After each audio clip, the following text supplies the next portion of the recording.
All right, it is what, the 7th, so the rent is probably already paid or due in a few days, but right now we're going to be talking about vacancy bonus, or as we know it as lay people, the eviction bonus. All right, our first slide coming up here, the consequences of these so-called eviction bonuses. Now, the largest contributor to rent increases in rent-stabilized apartments is the statutory vacancy allowance. To look a little bit deeper into this statutory vacancy allowance, it allows an automatic increase of about 20% when an apartment becomes vacant and turns over to a new tenant. Now, that 20% number applies only if the person who was the previous leaseholder was there for 8 years or more. So it's sort of a catch-up mechanism for landlords to get more rent, is how they explain it. But this mechanism actually explains 49% of the citywide total increase in stabilized rents above inflation. Now, looking a little bit deeper into what that means, we're looking at the estimated contributions between 2011 and 2014 to those increases of rent in rent-stabilized units. Now, citywide rent increases due to vacancy bonuses, those things we were just talking about, adjusted for inflation, equal about $40 million. By comparison, if you look at increases due to the Rent Guidelines Board hikes, it's only about $23 million. Now, we see a lot of noise around those Rent Guideline Board's meetings when they're deciding whether to raise the rents or lower them. But for the last 2 years, and under the de Blasio administration, there haven't been increases. So there's a huge discrepancy in those numbers there. But we're going to get a lot deeper into that, take you back to our first slide, when we get into the A block. The city's Rent Guidelines Board has been holding the annual increases for rent-stabilized apartments to historic lows under Mayor Bill de Blasio, down to 0 in the case of one-year leases. But under current law, landlords are allowed to increase rents by up to 20% upon a vacancy. This is the so-called vacancy bonus, also known as the eviction bonus. Many consider this a major loophole in the rent regulation system that houses 2.5 million tenants and approximately 1 million units. That's right. It is one of the greatest threats to the affordability and preservation of rent-regulated housing. Or at least many of our next guests think so, I suspect. We want to welcome back Community Service Society's Housing Policy Director, Thomas Waters. Thank you. He's also the author of the report, Making the Rent 2016. Nice to see you again. We're also happy to be joined by Ava Farkas, the Executive Director for the Metropolitan Council on Housing. Thanks for being here, Ava. Thanks for having me. And finally, we have from The Real Deal, Will Parker. He's a researcher and a journalist who broke a major story about how landlords are de-tenanting multifamily rent-stabilized buildings. Thanks for joining us, Will. Thanks for having me. All right, Mel, where we going? Yeah, thanks everyone. I would love to start with a little bit of background on just rent stabilization in general. So Ava, can you start us off and tell us how apartments get or are rent stabilized and how many of them there are or are supposed to be in the city? Sure. So rent stabilization is a program that applies to buildings that were built before 1974 and have 6 or more units. The rent stabilization protections mean that tenants have the right to a renewal lease and have the right to limited rent increases set by the Rent Guidelines Board. And that's really important for maintaining affordability. The rent stabilization system was put into place because there's a crisis of affordability and because there's limited vacancy. So when the vacancy rate is below 5% in the city, that triggers the rent stabilization laws renewal, which renews every couple of years up in Albany. Okay. So, talked about these vacancy rates. There's not a lot of vacancy going on when people get their rent stabilized and it's at a level where they can afford it. So what is an incentive for someone to leave a rent stabilized unit? Well, people leave rent stabilized apartments in low income neighborhoods at a rate of about 10% a year. That's how fast they turn over. Which might sound lower, might sound high, but if you think about what happens if you give up a rent-stabilized apartment and have to move someplace else, right, it's virtually guaranteed that your rent will go up. You'll get a worse apartment for more money. That's what happens when you have to move. So people are going to avoid moving. And those 10% of moves are moves that are probably really necessary. Some people are leaving the city, but that's probably not that many of them. It's more like people who the conditions in the apartment became intolerable. You know, the ceiling caved in, or they had another child, or the uncle moved in, or the uncle who used to help pay the rent moved out, and they can't afford it anymore. You know, something happened that made it really necessary to move, or they were evicted or pushed out in some other way by the landlord. So when people move, they're moving because they're in a jam. And it's a huge problem for our rent stabilization system that there's so little protection for the person who's in the position of looking for an apartment. Right.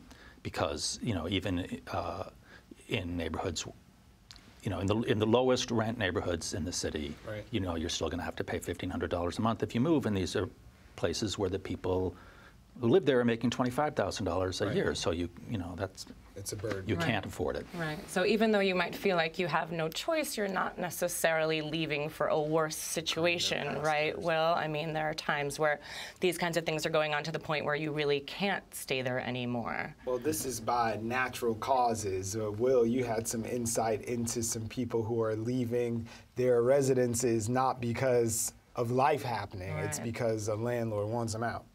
That's right. I think the case you're specifically referring to is a demolition eviction. Mm-hmm. And what this is, if a new owner of a rent-stabilized property or other property, you know, wants to turn that property into something that, you know, is worth a lot more than an apartment full of stabilized units, right, they can move to file new building plans with the city, get those approved, and terminate the stabilized leases of the existing tenants at that building. And if the state approves those plans, the owner then has to help relocate those tenants, pay a small stipend, and then they can carry through with those plans and they can evict all of those tenants. So have you experienced anything like that from your clients? Actually, I was just at a tenant meeting last night where it appears that the landlord may be trying to combine 5 properties to build a 34-story luxury building in Murray Hill. So we went through the whole process with a lawyer about what are the steps that tenants can take and what are the protections. And it sounds like oftentimes tenants settle the case because really what HCR is looking at is not really what are the consequences and the loss of rent-regulated housing, but does the owner have a legitimate plan to build the new building? Mm-hmm. So it seems like the criteria on which the state is basing the decision is not so much about whether it harms or helps the stock of rent-stabilized housing, but whether the owner really intends to build the building, whether they have the investors lined up. And then I think there's little consequence, as you know, was mentioned in the article, as to whether the new building ever gets built. Yeah. Right, right. So why can't we actually change these policies now, Tom, right? It seems like, right, these are loopholes, these vacancy allowance or bonus type things. Why can't we change them? Well, since 1974, I think, or was it 72? Maybe Ava remembers. 74. Since 74, the state has been in charge of making rent laws for the city of New York. They took the power to regulate rents back from the city. All city powers ultimately stem from states. That's the way it works in the United States. But usually states give a lot of power to cities, but they took this one away in 74, and so we have a state government where, you know, there are lawmakers representing 19 million people in the state, of whom 8 million are New York City residents, and of those maybe 3 million are rent-regulated tenants. There were tenant voices very diluted at that level. Landlords are influential because they make campaign contributions, because they're seen as, you know, people who are, you know, they're makers according to them, right? They create the city or something like that. So they have, their influence isn't diluted at the state level. If anything, it's magnified. Right now we have, you know, 3 veto players, 3 people who can block anything from happening. The leader of the Republican State Senate, John Flanagan, the leader of the Democratic State Assembly, Carl Hastie, and the governor, Andrew Cuomo. Nothing can happen with those 3 without those 3 making an agreement, so the status quo is very strongly favored, whether it makes sense or not. So, Will, if we're talking about power and influencing those people in Albany, there are some people who are developers who have a lot of money and a lot of influence there, but we hear a lot of noise when the Rent Guideline Board's people want to get a 1% increase or 2% or however much landlords want that increase, and then it sort of dissipates. It flares up and it dissipates, but In your article on The Real Deal, you point out that the real estate lawyer who is giving these guides sort of knows the ebb and the flow and talks about how savvy renters and tenants have gotten. So I wondered if you think that maybe tenants need to pool their resources a little bit more, because it's in pockets, but we haven't seen a big movement. So I think tenants are doing that. And first of all, I think it's important to understand from the perspective of anyone buying multifamily housing in which there's stabilized units. Right. They're buying that because, as someone who's been involved in these trades explained to me, those stabilized units are an inefficiency. Meaning inefficiency is you have someone who's rent controlled, who's paying far less than what the market would demand. Right. And their whole strategy is to get rid of the inefficiencies. At some point, those units are going to be vacated, and they're going to find a way to get more money out of them. And even when they go to banks, if they're applying for financing or they're looking long-term or investors, they factor these things in for how soon they can get rent-stabilized people out to bring it up to market. It's all a part of the business plan, right? That's right. They're ultimately looking at potential cash flow. They're looking at the cash flow of the building now with certain rent-controlled tenants in there. Right. And also, once they're able to produce vacancies, they're looking at what they'll potentially be able to earn from that property later. So the goal always is to try to increase what you put in to make a turn on that investment.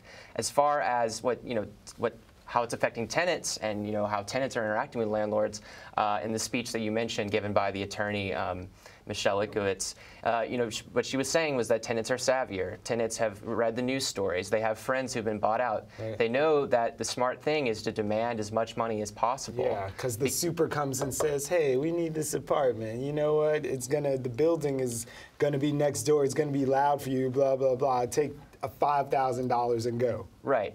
And because there's more knowledge now, there have been more cases. It's better known. Tenants have a little bit more negotiating power, and that's why something like demolition eviction has been proposed as an alternative for landlords to build a new project, tear down the old building. This is a safer way for you to try to get tenants out of a building.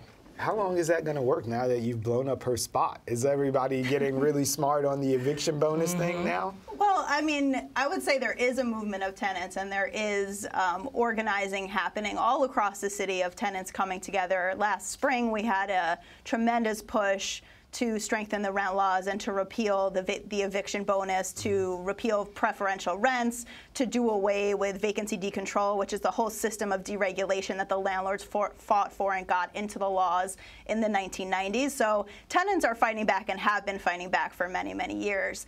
And yes, I think tenants are getting smarter and realizing that if they take a paltry buyout, they're not going to be able to find another affordable unit anywhere in the city virtually. And that it's not. We're a city of renters. Yeah, we are a city of renters, and people need to start realizing that, and realizing that being a renter doesn't mean that you're a transient New Yorker. It means that you have a right to your neighborhood and a right to your city. And I think tenants are waking up and realizing that. We've seen tremendous increase in participation in the Rent Guidelines Board hearings, for example. So last year, there were hearings in every borough, and there was tremendous amount of participation. We're expecting that again this month for the borough hearings. There's the borough hearing happening in Brooklyn next Monday that I would encourage everybody to go to from 5 to 8 p.m. at 180 Remsen at St. Francis College. Okay. And the push is not just for a rent freeze, but for a rent rollback.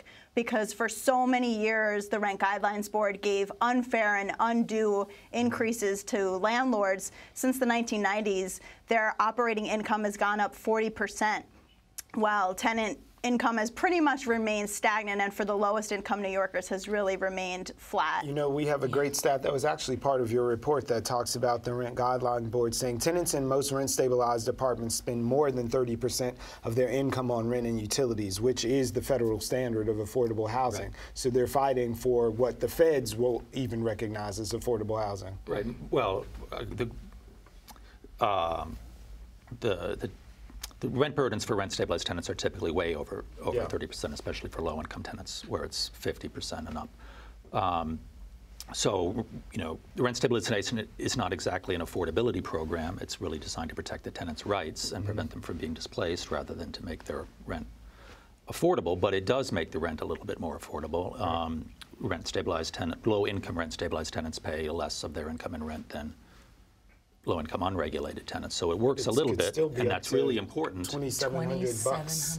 That's not affordable to a whole lot of people who are probably watching this right now, and that's the guideline, right? Certainly not me. Yeah. Well, it's not the guideline. That's the vacancy decontrolled number. Before so there's you get out of before a landlord can to deregulate market. Yeah. the apartment. So it has to be upon vacancy. And now with the changes in the laws, there's also some ambiguity. They changed the wording of the laws in Albany last year. So now it can't be that the 2,700 is reached upon vacancy. It has to be the next tenant. Okay, we just got a time Sorry. cue. Okay, we just got a time cue that we have 90 seconds. But in that 90 seconds, I'm going to stick up for these landlords who incur a lot of risk and they incur a lot of expenses. Don't shake your head at me. It's not an Where easy is this job gonna to go? be a landlord sometimes. It's not that So, hard. but if somebody can go for at least 8 years on a lease and they can't increase their rent, why shouldn't they try to make up some of that rent by increasing the rent? If the market is dictating that you can get this much, why wouldn't I charge as much as I could get, up to the 20%? Why wouldn't Well, they you do get that? increases. They get increases every year by the Rent Guidelines Board, and the Rent But Guidelines that's Board like is a factoring 1% in. No, or that's like, only new. But under that de hasn't been Blasio, but I'm happening saying for in the last history. 2 years, you can't even get 2% more of a raise, and someone's been sitting in grandma's apartment for all these years and they finally leave, and you mean you can't catch up to what the market dictates? Landlords are making 40 cents on every dollar. So landlords are making insane profits. If real estate wasn't profitable, there wouldn't be this influx of private investment in corporate landlords. I mean, we're no But longer should we seeing make a special dispensation? Like small there's like the landlords Cushmans owning and the buildings. people who have all of these properties and they're getting over and they're like having lunch with the speaker. And there's a guy who owns 2 buildings on your block. And he says heat is going up, that oil is more expensive. Well, there's something Well, for oil is actually less expensive. there's something for landlords like Yeah, that. It's this called year it is. a hardship application. So the Right. Rent Guidelines Board allows landlords who are not making profits, who can't maintain their buildings, to apply for a hardship application, and then their increases can be higher than the Rent Guidelines Board increases. And only 10 landlords in the city did that in the last And how year. much of it is? I like Alexis and you take the train, suck it. Like, I'm the landlord. You have to pay me. There are other things they can do too we haven't discussed to get increases. They can do improvements to the apartments, charge extra rent for that, do improvements to the building, charge extra rent for that in perpetuity. Right. So it's not just whether there's a rent Sticking it freeze or back to not. the 10. Yeah, I mean, Guys, we're going to have to take I'm this sorry, we're off running out of camera. We've completely No, run listen, our time to pay the rent. ground. I'm no I love it. advocate for those people. Thank you so much for joining us, all of you. Thank you. Appreciate it.